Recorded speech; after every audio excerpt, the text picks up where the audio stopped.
आवडी डायलॉग घेतो, एक चांगला शेतकऱ्यांसाठीचा डायलॉग घेतो. साहेब,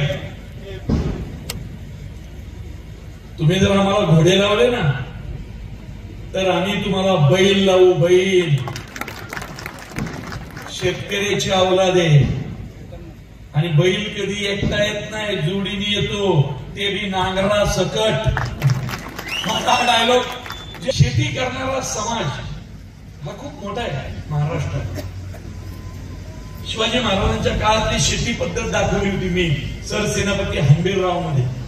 शेती आणि सामाजिक विषय नसेल तर मी सिनेमाच करत नाही आणि ही त्यामुळे मी खूप कमी सिनेमे करतो. त्यामुळे देवाच्या कृपेने 5 म्हणजे आजपर्यंत मला फ्लॉप सिनेमाच माहिती नाहीये. 5 सिनेमे केले, 5 सुपरहिट झाले. तर हंबीरराव मधला तो डायलॉग मी म्हणतो, स्वराज्यात 2-2 वर्ष पाऊस नाही पडला ना,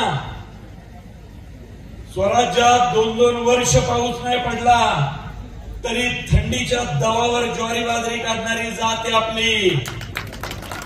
परिस्थिती जेवढी बिकट, मराठा तेवढाच तिखट.